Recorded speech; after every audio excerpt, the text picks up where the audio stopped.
तो चलिए आज बात करते हैं मुंबई की एक ऐसी कहानी की जहां सपने और हकीकत आपस में कुछ इस तरह टकराते हैं कि सब कुछ बिखर जाता है। ये कहानी है मोहब्बत की, धोखे की और एक ऐसे बदले की जिसके बारे में शायद ही किसी ने सोचा होगा।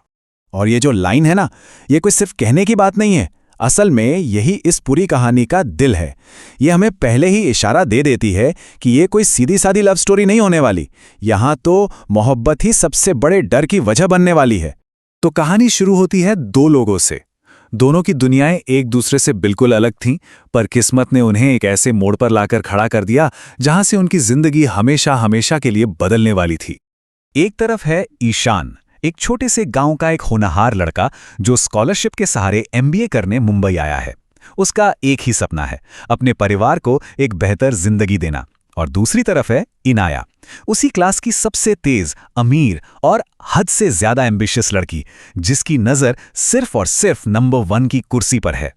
शुरुआत हुई एक क्लासरूम कंपटीशन से, लेकिन जब ईशान ने पहले सेमेस्टर में टॉप किया तो इनाया ने दोस्ती का हाथ बढ़ा दिया।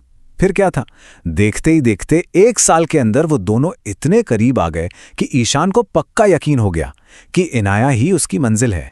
सोचिए, फाइनल एग्जाम से बस 1 रात पहले मरीन ड्राइव का सीन है और तब इनाया ईशान से ये बात कहती है। ईशान के लिए ये शब्द किसी वादे से कम नहीं थे। उसे लगा कि बस उसकी मोहब्बत को मंजिल मिल गई, उसका आने वाला कल इनाया के साथ ही है। लेकिन कहते हैं ना, हर रात की सुबह नहीं होती, और ईशान की जिंदगी की अगली सुबह एक भयानक तूफान लाने वाली थी। जो मोहब्बत उसे अपनी सबसे बड़ी ताकत लग रही थी, वही उसकी जिंदगी का सबसे बड़ा धोखा बनने वाली थी। और फिर आया एग्जाम का दिन। इनाया क्लास में तो आई, पर किसी और लड़के के साथ।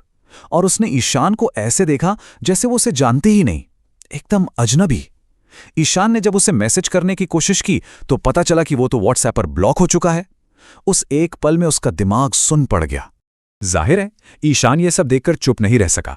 उसने भरी क्लास में इनाया से पूछ ही लिया कि ये सब क्या हो रहा है, ये नया लड़का कौन है और उसने उसे ब्लॉक क्यों किया। और इनाया का जवाब वो किसी बम के फटने जैसा था।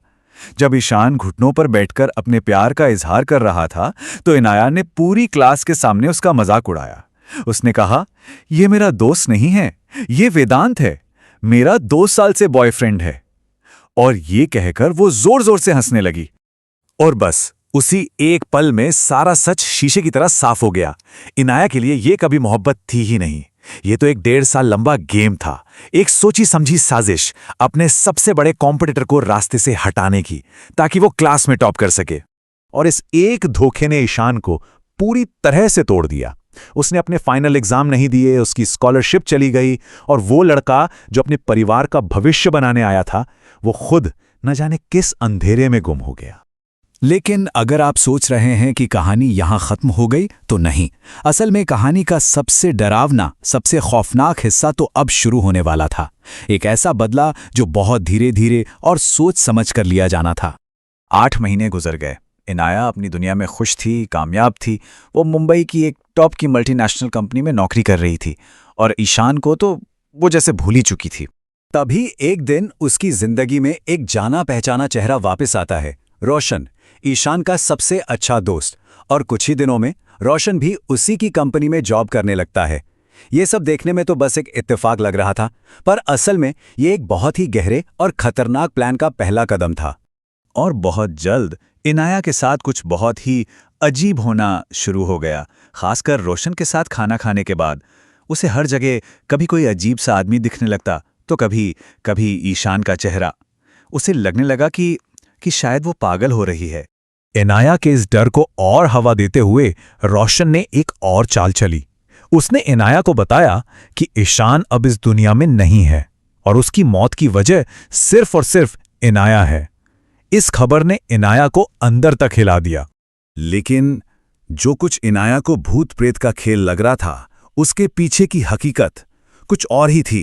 एक बहुत ही चिलिंग और साइंटिफिक सच जिसके सामने आने का अब वक्त हो गया था।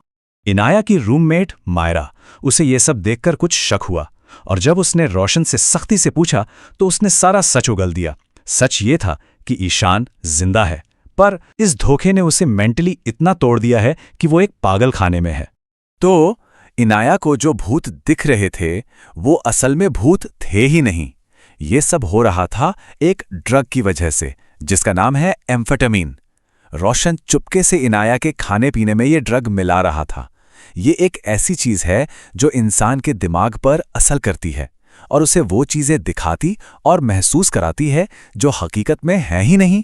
मतलब रोशन का प्लान एकदम साफ था। एक एक कदम सोच समझकर उठाया गया था। पहला कदम, इनाया की जिंदगी में वापस आओ और उसका भरोसा जीतो। दूसरा, चुपके से उसे ड्रग्स देना शुरू करो। तीसरा, उसके मन में जो ईशान को लेकर गिल्ट है उसका इस्तेमाल करो। और चौथा और आखिरी कदम, उसे धकेलकर उसी दिमागी हालत में पहुंचा दो जहां आज उसका दोस्त ईशान है। अब कहानी आ पहुंची थी अपने क्लाइमैक्स पर, एक ऐसे मोड़ पर जहां एक दोस्त को ही यह फैसला करना था कि वो अपनी दोस्त की जिंदगी बचाएगी या उसे हमेशा के लिए खत्म कर देगी। मायरा तो अपनी दोस्त इनाया को बचाना चाहती थी, पर फिर उसने अपने कानों से इनाया को हंसते हुए ये कहते सुना कि उसे ईशान को 1.5 साल तक बेवकूफ बनाकर और उसे बर्बाद करके कितना मजा आया। इनाया के अंदर जरा सा भी पछतावा नहीं था और ये सुनकर मायरा ने अपना फैसला कर लिया। मायरा ने ड्रग्स की वो आखिरी सबसे तेज डोज वाली चाय रोशन की जगह इनाया को दे दी और इसके साथ ही इनाया हमेशा के लिए अपना दिमागी संतुलन खो बैठी। ये लाइन बिल्कुल सही बैठती है। कभी कभी जो चीज़ बाहर से मोहब्बत की निशानी, ताजमहल जैसी खूबसूरत लगती है, वो असल में अंदर से एक कब्र होती है। आज की तारीख में ईशान और इनाया दोनों एक ही पागलखाने में हैं। एक मोहब्बत करने की सज़ा काट रहा है तो दूसरी मोहब्बत का मजाक उड़ाने की। लेकिन सवाल यही उठता है कि इनाया के साथ जो हुआ, क्या वो सही था? क्या उसे एक दूसरा मौका मिलना चाहिए था? इस सवाल का जवाब शायद हर किसी के लिए अलग होगा।